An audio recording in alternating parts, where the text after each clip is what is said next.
cronista de Hermosillo. ¿Tienes datos duros de pandemias en la capital o en Sonora, mi estimado? Ya habíamos vivido algo así. Obvio, en México, 2009, el centro Wuhan, a los que nos tocó reportear, es decir, hace 11 años. En la historia de la capital o de Sonora, ¿qué dice la historia, mi estimado? Buenos días. Buenos días. Bueno, hay una larga crónica de enfermedades iguales, de pandemias de la misma del mismo tipo en el estado y en la ciudad de Hermosillo. Puedo mencionar en el 1883-85 una terrible epidemia de fiebre amarilla que hubo en Sonora, que llegó desde Panamá vía Mazatlán y de Mazatlán llegó a Guaymas. Esa pandemia también causó gran mortandad en, en Sonora y en Hermosillo. Y puedo recordar que en esa época, pues las medidas que se tomaban eran las mismas, el distanciamiento social, pero pues no se conocía mucho de la medicina, de ese tipo de enfermedades y, y bueno, pues se enfrentó como se pudo y se logró salir adelante como se ha logrado siempre en ¿Cuánta este gente tipo de murió, casos. Pues desde esa época había poca población, estamos hablando de unas 300, 200 y tantas personas en aquella época. ¿Fiebre amarilla qué era? ¿También una especie de resfriado, fiebre? Es decir, ¿por qué Sí, se le sí, llamaba sí, y fiebre otras, amarilla? era de ese tipo, como estás diciendo. Era un tipo de enfermedad de vómitos, dolores de cabeza y demás. Después, en 1918 podemos recordar, siglo XX, la gran epidemia de influenza española, igual que la que padecimos en 2006, 2009, 2010. 2009. 2009. Esta el epicentro estuvo en Estados Unidos, en Kansas, y fue traída por los soldados norteamericanos que estaban en la Primera Guerra Mundial. Llegó a México por Tamaulipas y a Sonora por Bixby, Arizona, esa región del noreste, Agua Prieta, Naco, por ahí, y también tuvimos mucha mortandad en el estado. En este caso de la fiebre influenza española, recordamos al doctor José Chon, un inmigrante chino que había llegado a Hermosillo en 1906, y este señor se ocupó de estudiar la herbolaria sonorense y mexicana, y cuando se presentó esta epidemia, este doctor chino, que tenía su consultorio en el centro de la ciudad, atendió y curó a muchos enfermos de esta enfermedad con hierbas y pócimas que él mismo inventó. Es muy recordado de esa época de esta enfermedad en San Pedro de la Cueva. Hubo muchos muertos, 90 murieron en Batú, 60 y 110 en Hermosillo. El ¿Cuántos doctor por todos? Chon, En esta epidemia de influencia, ¿me puedes repetir cuánto fue por todo?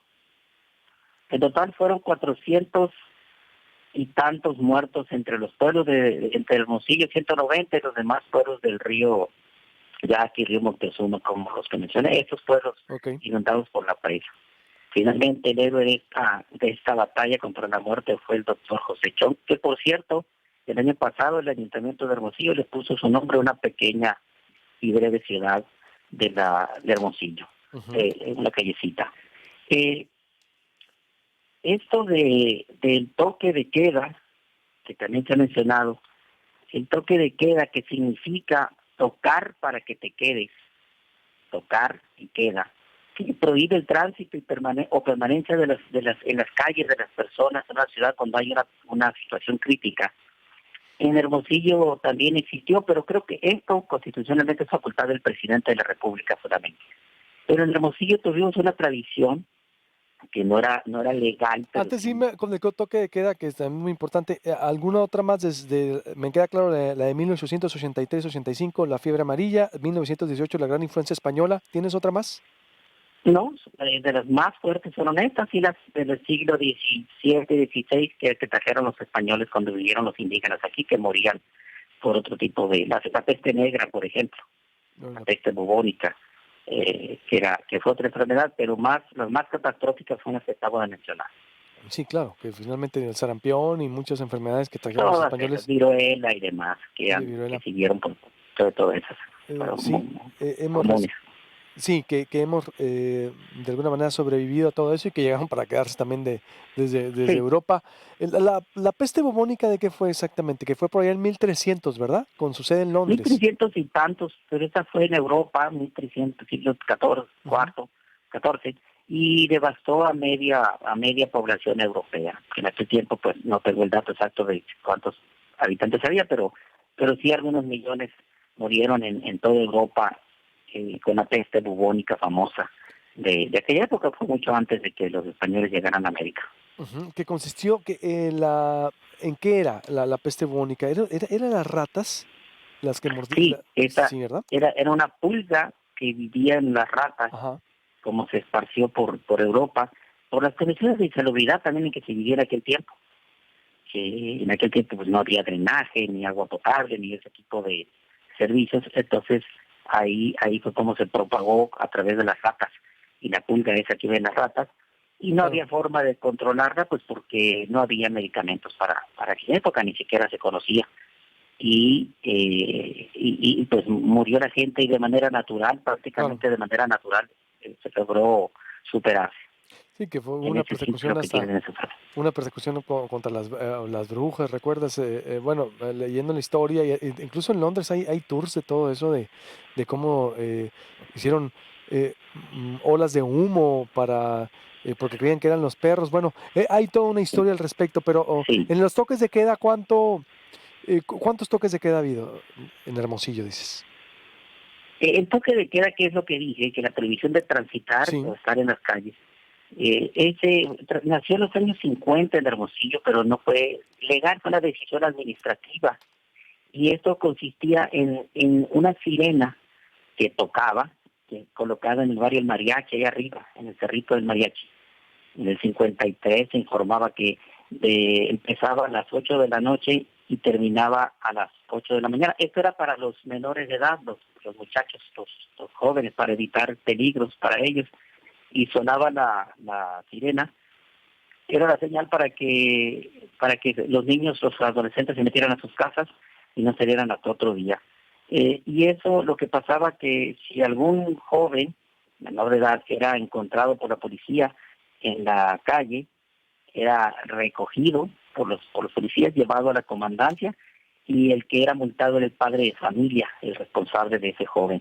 Esa sirena duró por muchísimos años, hasta los años 70 sonaba, como señal para que nos fuéramos los chamacos a las casas. Y recientemente, por cierto, ya se quedó en pero ¿por qué desuso se y está implementó? instalada. ¿Por qué se Mande. implementó? ¿Por qué se implementó?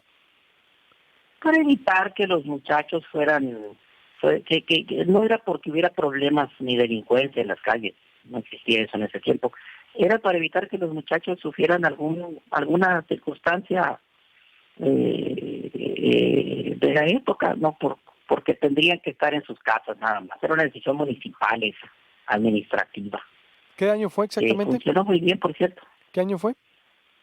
En los años 50, 50. 53, 55 perduró hasta los años 70, Ujú. hasta los años 60 más bien. ¿El horario Por y cierto, el horario fue? ¿El horario? era de 8 de la noche a 8 de la mañana. Nadie podía, ningún menor de edad podía andar en la calle entre esas horas, Era para jóvenes entonces, para menores de edad. menores de edad. Para Sí. menores de edad con un criterio administrativo o policíaco, es decir, pero no es porque había ni delincuencia, ni epidemia, ni ¿No? nada por el estilo. Nada, era preventivo nada más. ¿Fue el primero? Por si, mande. ¿Fue el primer toque de queda en la historia? Porque también el mismo Plutarco Elías Calles, ¿no? Bueno, eso es a nivel Sonora, pero en Hermosillo fue el primer toque de queda. No, en la época de la revolución no hubo toque de queda ni nada de eso en el estado. Ujú. Pero en Hermosillo, te digo, no, es decir, el primero es este, Es este, 1953. de los años 50, que se le puede llamar toque de queda, que es toda una decisión administrativa, no constitucional. El presidente Moisés Turro decía que, y la policía ya sabía que si alguien andaba en la calle, era llevado a la comandancia, estado el papá. Ok, ¿cómo se Y llama el funcionó muy alcalde bien, que lo por cierto. emitió? ¿Cómo se llama el alcalde que lo emitió? No recuerdo el nombre del presidente municipal de los años 50 de esa época.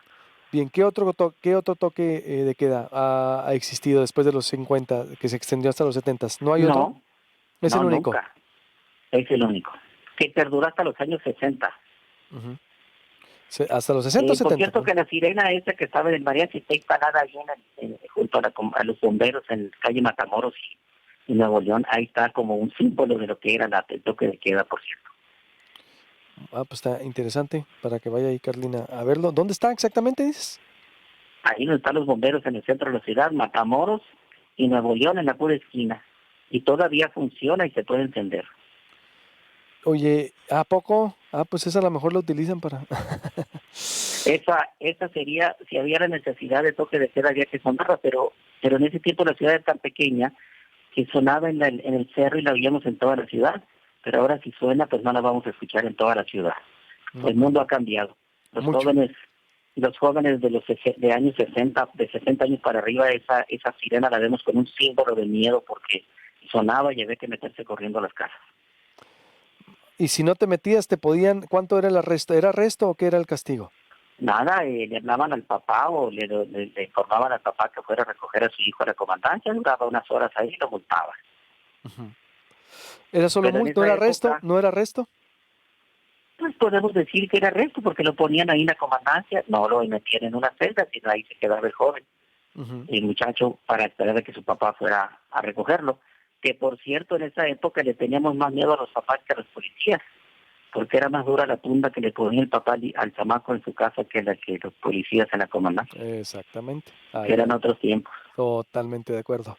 Y además, pero toque de queda, entonces, hasta con la mirada, ¿no? Te metían así, órale, ¿no? Te callaban, te sentaban, ¿no? O sea, obvio. Eh, El o- vecino, el papá vecino nos llevaba de la oreja jalando a la casa donde debíamos de estar. El Ujú. policía era el que actuaba al final, Bien, el eran criterio otros era tiempos. policíaco, ¿no? Preventivo, 100%. ¿Y cuántos detenidos hubo? ¿No hay ahí de la historia cuánto dice? No, no hay datos, solamente están los anuncios en los periódicos. En Muy el bien. parcial el 9 de febrero del 55, Ramón Zamora Manjarres, que era el jefe de la policía, anunció públicamente que entraba en vigor el toque de queda y que ya sabían que se iba anunciado por la sirena de los bomberos. Muy bien, pues muy interesante tu brevario histórico, mi estimado. Te seguiremos consultando ahí para que nos ayudes a hacer ese paralelismo con la historia de Ajá. las fiebres, de los toques de queda. Son tres datos de la historia que nos sirven mucho para enriquecer el debate. Muchas gracias, A tus Ignacio. órdenes, como siempre. Gracias, igualmente. A ver, algún artículo ahí para Proyecto Puente, ¿no? Proyecto Puente ahí sería bueno. Ahí te Pues ya vamos escribí dos, uno sobre la influenza y otro sobre la fiebre amarilla, ahí en mi portal, en en Facebook, en Facebook. Te los vamos a retomar si nos autorizas, ¿sí?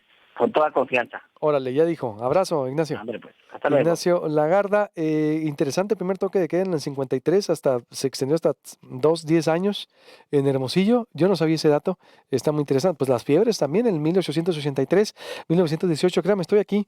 Es como estar de reportero en esto. Me gusta mucho la entrevista porque ya uno se empieza a hacer los apuntes. ¿Cómo la ve usted? Corte y vuelvo con Héctor Contreras. La ley que dice al respecto del toque de queda, de lo que propone la alcaldesa. Volvemos.